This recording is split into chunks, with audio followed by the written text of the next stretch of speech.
First Bank, truly the first. Still ahead on the news at 10, that Nigeria Football Federation rejects the solution of league management's company by Nigeria Football Club owners. That will be in sports news. Please stay with us. What's most important in life?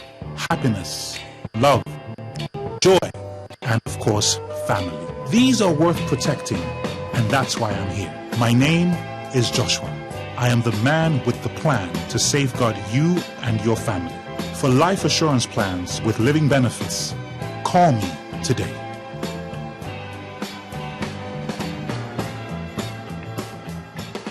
ARM Life.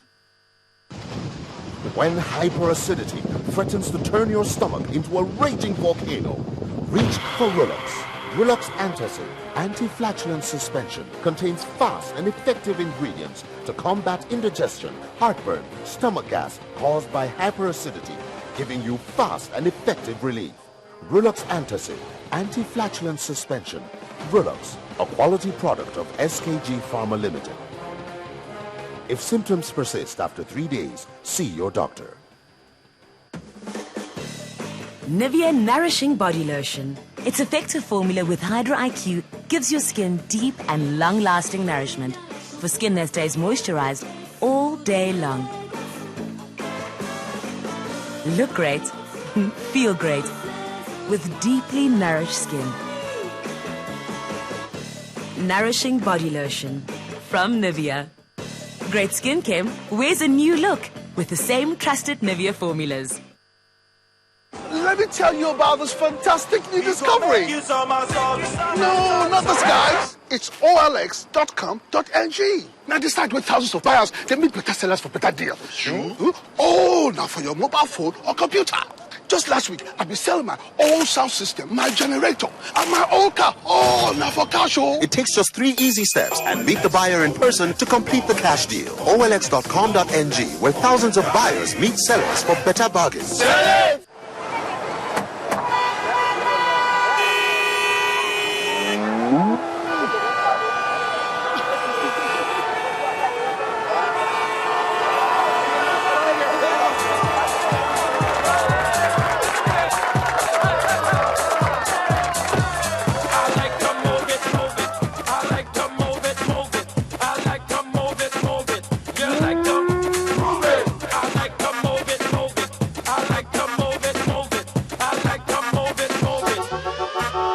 Putting smiles on faces is what we do. Doesn't it feel good to move forward? Stanbic IBTC Bank, moving forward. Move it!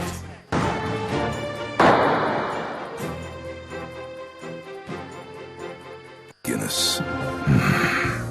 Made of more.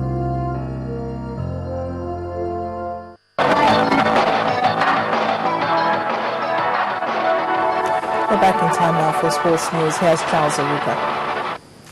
Well, thanks, Amarachi. Welcome to Sports News. The Nigeria Football Federation has rejected the decision of the NPFL club owners to sack the league management company, which was inaugurated by the Football House last year to administer the elite division of Nigeria's domestic football.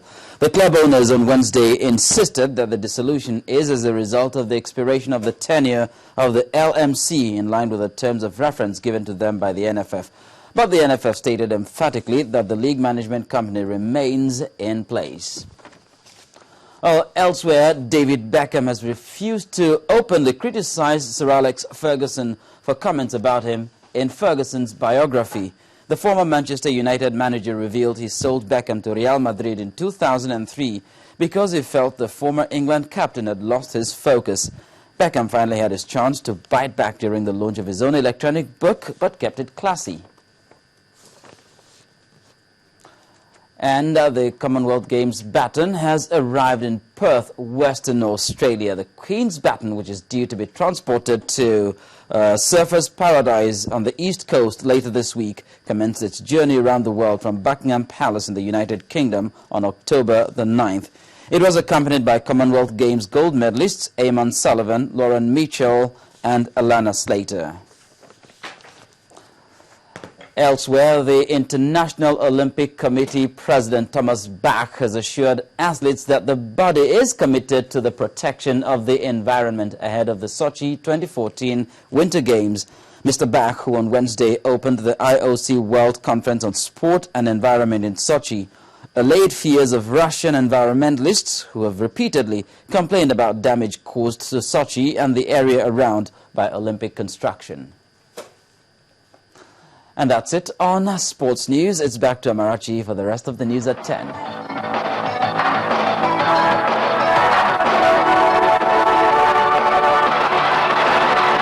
Guinness.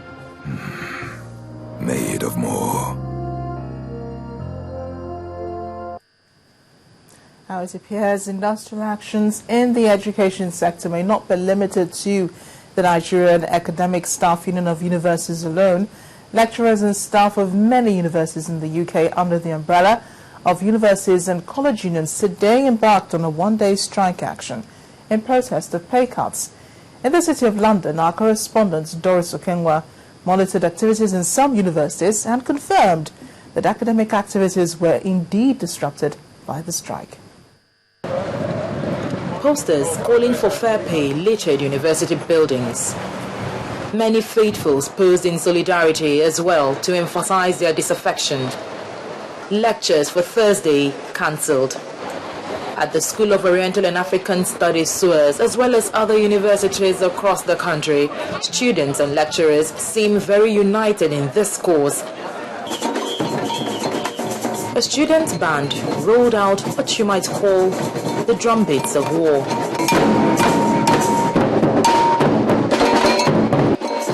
The bone of contention here is that salaries for university lecturers and staff in the UK have seen a consistent drop in the last 13 years, despite huge funds being generated in the sector, with fees for international students placed at over £10,000. Members of the Universities and Colleges Union, UCU, and other unions affiliated say take-home pay does not meet rising costs of living, and the proposed 1% increase by employers is not good enough.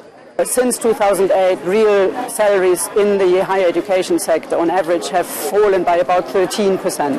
And that's one of the highest cuts in any specific sector in this country since World War II.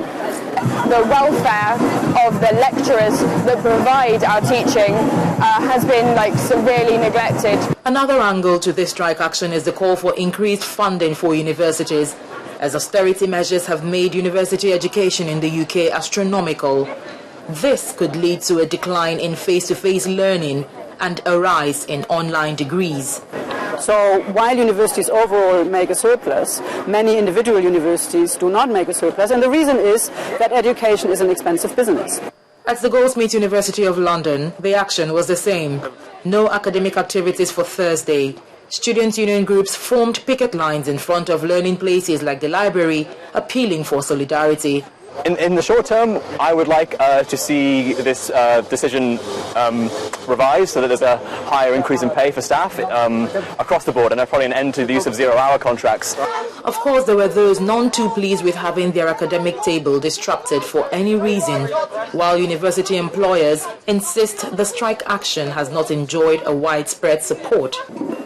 As far as negotiations are concerned, the offer from authorities is 1% increase, hence the strike action to force the hand of government.